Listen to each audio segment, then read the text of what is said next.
Bueno, ahora vamos a desarrollar el concepto de continuidad para funciones de análisis 2. Cuando uno dice que una variable que una variable depende continuamente de otra, cuando uno dice, por ejemplo, que cierta variable y depende continuamente de cierta variable x o que es una función continua de cierta variable x, lo que está queriendo decir es que si la variable x cambia poquito, bueno, la variable y cambia poquito, ¿no? De alguna manera eso es lo que intuitivamente uno trata de explicar. Entonces, la idea de continuidad asociada con una función trata de expresar el hecho de que esa función no tiene saltos bruscos, ¿no? Que no tiene cambios bruscos, que no tiene quiebres ni saltos. Cuando hablamos de la continuidad de una función en un punto A de su dominio, entonces lo que queremos decir es que si la variable x se aparta poquito del punto A, entonces los valores de la función se apartan poquito del valor de la función en el punto A. Bueno, esa idea intuitiva, ¿no?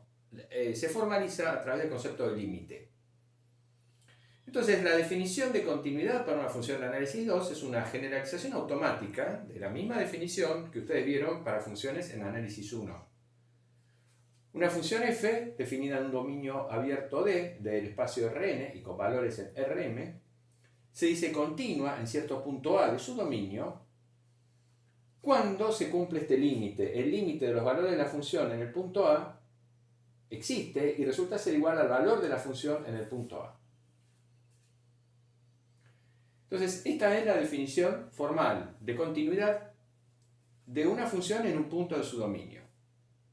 Ya de por sí, en la definición estamos asumiendo que el punto A pertenece al dominio. Entonces, para hablar de continuidad de una función en un punto, lo primero que se debe cumplir es que ese punto pertenezca al dominio de la función y por lo tanto que la función esté definida en ese punto. Luego debe existir el límite de la función en el punto y luego debe coincidir el valor del límite con el valor de la función en el punto. Bueno, decir esto equivale a decir que dado cualquier número positivo epsilon, puede hallarse siempre un número positivo delta, de modo tal que se cumpla esta condición, esta implicación. Si la distancia de x a es menor que delta, entonces la distancia de f de x a f de a es menor que epsilon. Acá estamos aplicando la definición de límite, digamos, estamos expresando en términos de epsilon delta lo que esto significa. No es necesario acá poner mayor que 0 porque el punto x puede ser igual a porque la función está definida en el punto a. Y como entrada en dominio es abierto y a es un punto interior a su dominio, por lo tanto, tampoco es necesario poner que x pertenece al dominio. Se sobreentiende que esta bola, la bola con centro en a de radio delta, ya está contenida dentro del dominio, ¿no? Entonces, digamos, se abrevia la expresión de la condición epsilon delta para expresar la continuidad de la función en un punto. Si resulta que una función f es continua en todo punto de su dominio D, ahí se dice simplemente que f es una función continua. Bueno, por ejemplo, se puede probar que toda forma lineal en Rn, es decir, toda función definida de esta manera, donde alfa1, alfa2, alfa n son constantes, es continua en Rn. Bueno, eso sale fácil. De hecho, nosotros lo probamos en su momento para una forma lineal en R2. Y si le agregamos una constante aditiva ahí, también sigue siendo una función continua. Ya no es una forma lineal, pero sigue siendo una función continua, ¿no?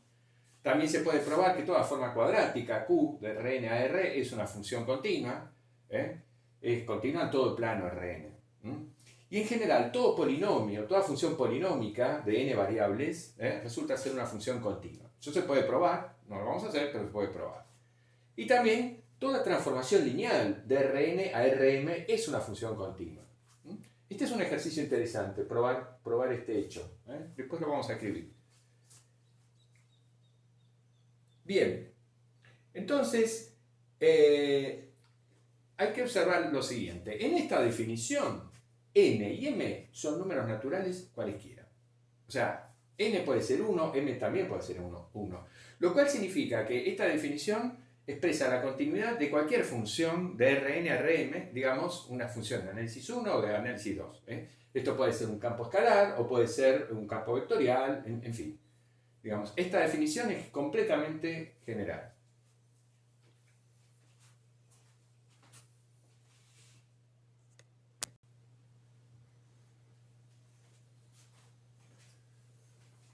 Bueno, entonces les propongo este ejercicio, probar que toda transformación lineal t de x igual a por x, de Rn a Rm, resulta continua.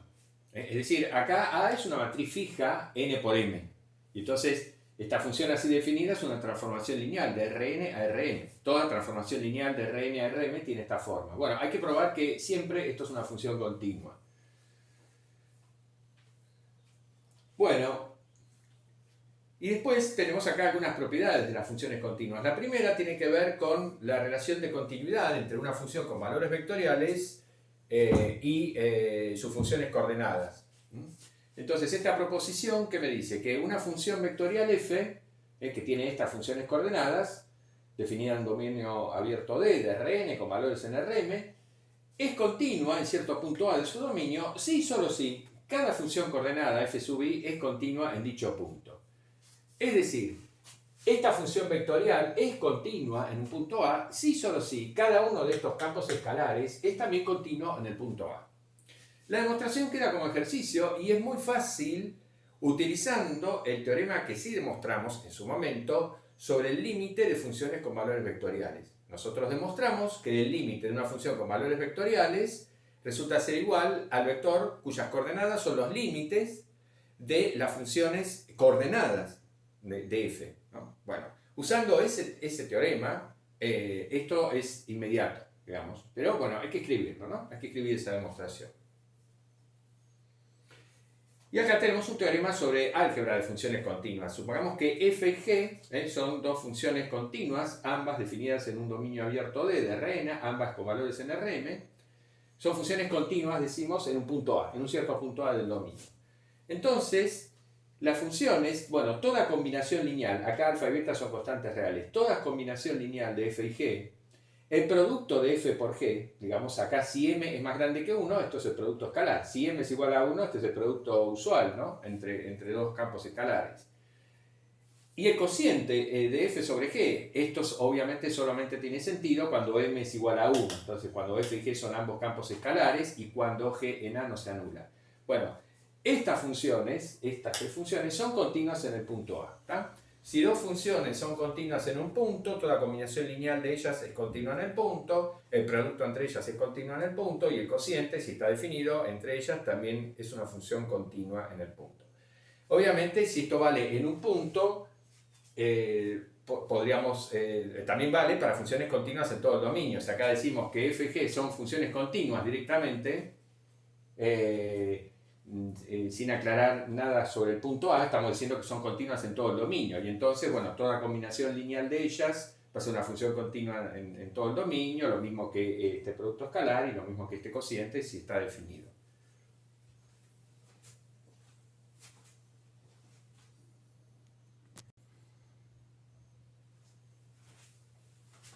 Bueno, por ejemplo, si consideramos esta función definida así, f de x y z, bueno, igual a ese cociente, es un cociente entre dos polinomios en x y z. El de arriba es un polinomio de tercer grado, el de abajo es un polinomio de primer grado, ¿no? Bueno, esta función es un cociente de dos funciones continuas. Porque todo polinomio es continuo, entonces es un cociente de dos funciones continuas. Por lo tanto, es una función continua en su dominio. ¿Pero cuál es el dominio? Bueno, el dominio de esta función es todo el espacio R3, excepto el plano pi, que es justamente donde se anula el denominador. Los puntos del espacio donde se anulan el denominador son todos los puntos, naturalmente, de este plano. Entonces, f está definida en todo R3, excepto sobre ese plano, ¿tá? Este plano divide al espacio en dos semiespacios, entonces está definida en un semiespacio y en el otro. Pero cada uno de ellos es una función continua. ¿Por qué? Porque es un cociente de funciones continuas. Y después otro resultado muy importante que me permite identificar rápidamente la continuidad de funciones, digamos, cuya definición es complicada, es este que sigue a continuación, el cual establece que la composición de dos funciones continuas me da una función continua. Entonces, este es el enunciado formal. Tenemos dos funciones, f y g, ambas, f está definida en el abierto D de Rn con valores en Rp, y la función g está definida en un abierto U del espacio Rp con valores en Rm. Entonces, supongamos que tanto f como g son funciones continuas en sus respectivos dominios y que además se cumple esta condición. Esto lo que me está diciendo es que la imagen de f se mete adentro del dominio U de la función g. Al cumplirse esta condición, está definida la función compuesta g cerito f. A esa función la estoy llamando h. Esta función compuesta está definida, tiene dominio D, el dominio de f, y conjunto de llegada Rm, el conjunto de llegada de g. Bueno, ¿qué dice el teorema? Que esta función compuesta resulta continua. Eso dice el teorema. Que cuando compongo dos funciones, cuando está definida, mejor dicho, la composición de dos funciones continuas, bueno, esa composición es una nueva función continua. La demostración. No vamos a escribir, no está escrita la demostración con todos los detalles, porque es algo pesado, pero simplemente damos la idea. La idea es muy clara. La idea es la siguiente. Yo quiero probar que h es una función continua, ¿no? Entonces tomo un punto A, acá A representa un punto cualquiera del dominio D. Quiero ver que h es continua en ese punto A. ¿De acuerdo? Bien, entonces, ¿qué es lo que tengo que ver? Tengo que ver que el límite de la función h en el punto A es h de A, ¿no? Entonces tomo un épsilon positivo cualquiera. ¿Qué pasa? Como la función g es continua, por hipótesis, la función g es continua, yo puedo lograr que g en f de x menos g en f de a sea menor que épsilon en norma, con tal de pedir que f de x esté cerca de f de a lo suficiente, o sea que f de x menos f de a en norma sea menor que un cierto delta prima.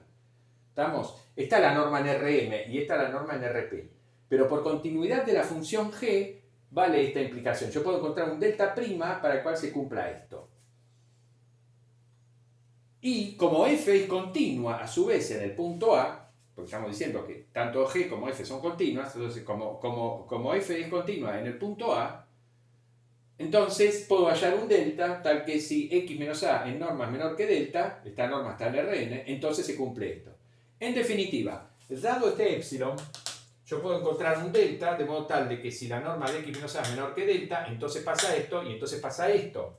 Pero g en f de x es h de x, justamente por definición de composición de funciones, y g en f de a es h de a por definición de composición de funciones. Digamos, esta es la idea de la demostración, esquemática, ¿no?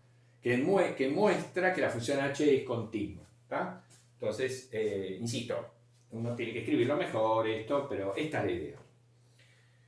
Bueno, por ejemplo, funciones como estas, ¿no? f de xy coseno de x cuadrado más 2y. Bueno, esta función es continua. ¿Por qué? Porque esto es un polinomio en x e y es continuo. El coseno es una función continua de r a r y por lo tanto la composición me da una función continua. Lo mismo esta función, lo mismo esta función. Acá supongamos que A es una matriz M por N cualquiera. Acá estoy tomando el seno de la norma de A por X, etc. Son funciones continuas. Porque todas las funciones que se están componiendo acá son cada una de ellas una función continua.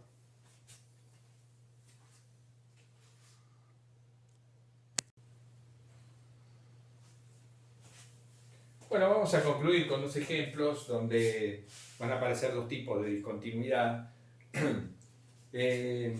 Consideremos esta función, definida en todo plano R2, de esta manera. Es una función que ya en su momento utilizamos para buscar de ella o identificar sus curvas de nivel.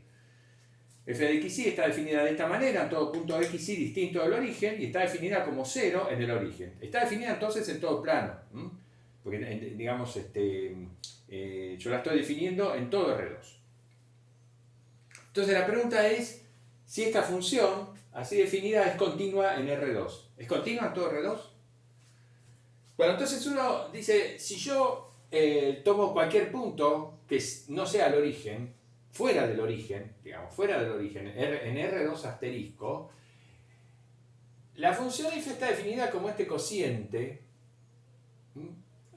es un cociente de dos polinomios, dos formas cuadráticas. Entonces, como numerador es continuo, el denominador es continuo, y el denominador no tiene ningún problema en R2 asterisco, es decir, en el plano exceptuando el origen, entonces esta función es continua en su dominio, que es R2 menos el origen. Así que fuera del 0, 0 la función es continua. En todo punto de plano distinto del 0, 0 la función es continua. ¿Qué pasa en el punto 0, 0? Me falta ver eso, ¿no? Porque para que sea continua en todo R2 tiene que ser continua en todo R2, incluyendo el origen. Bueno, ¿qué pasa en el origen? En su momento vimos que esta función f resulta ser constante sobre toda recta que pasa por el origen, excepto en el origen, digamos, ahí la función, digamos, si yo evalúo f en cualquier punto sobre la recta y igual a m por x, tomamos una recta genérica que pasa por el origen, es una recta de la forma y igual a m por x. Si evalúo f en cualquier punto de esa recta, excepto en el origen, lo que obtengo es este valor.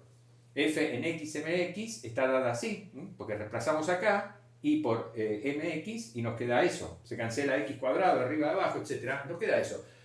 Lo cual me indica efectivamente que la función es continua sobre, si esta es la recta igual a m por x, es continua sobre toda esta recta, es constante sobre toda la recta, excepto en el origen, y es constantemente igual a este valor. ¿Qué pasa? Este valor depende de m, depende de la recta, de la pendiente de la recta sobre la cual yo me estoy parando. Eso significa, ¿no?, que para diferentes rectas, con diferentes pendientes, bueno, el valor constante de f sobre la recta va a ir cambiando. Pero eso me indica que no puede existir el límite en el origen de la función f, ¿no? Como ya vimos en su momento cuando analizamos la no existencia del límite. Acercándome al origen por diferentes rectas, la función f tiende a valores distintos. Entonces, no existe este límite. Y si no existe ese límite, f no es continua del 0, 0. Porque para que fuera continua debería existir este límite y este límite me debería dar 0 porque es el valor de la función en el origen. No existe. Entonces, f es discontinua en 0, 0. Este es un caso, lo que se llama de discontinuidad esencial, que ocurre cuando el límite en el punto en cuestión ya no existe ese límite. Y se llama discontinuidad esencial porque no hay forma de arreglarlo, no hay forma de arreglar esa discontinuidad. En cambio, si esta función fuera otra y el límite en el origen de la función existiera, pero supongamos que ocurriese que este límite existiera, pero que en lugar de darme 0 me diera 5, qué sé yo. Entonces uno dice, bueno, sigue habiendo un problema en la continuidad porque no coincide el límite con el valor de la función en el punto, porque en el punto vale 0 y el límite vale 5, supongamos. Bueno, de acuerdo, pero esa es una discontinuidad evitable porque se puede arreglar. Simplemente uno cambia la función en el punto 0, 0 y digo, bueno, en lugar de valer 0 vale 5 y ya tengo una función continua. O sea, en el fondo f es una función continua. Digamos, es una discontinuidad medio tonta, digamos así. Se llama evitable o no esencial.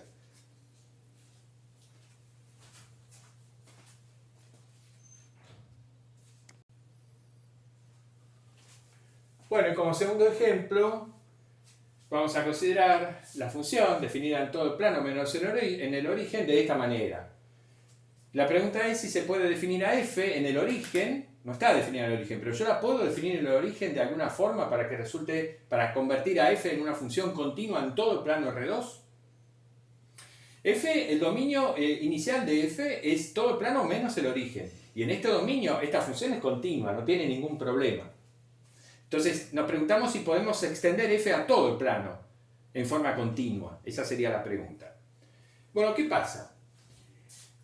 El módulo, la función f de xy, resulta ser igual a esto que tenemos acá. Y esto es menor o igual al módulo de y, porque esto es igual a esto, pero este factor x cuadrado sobre x cuadrado más y cuadrado, desde luego que es menor o igual a 1.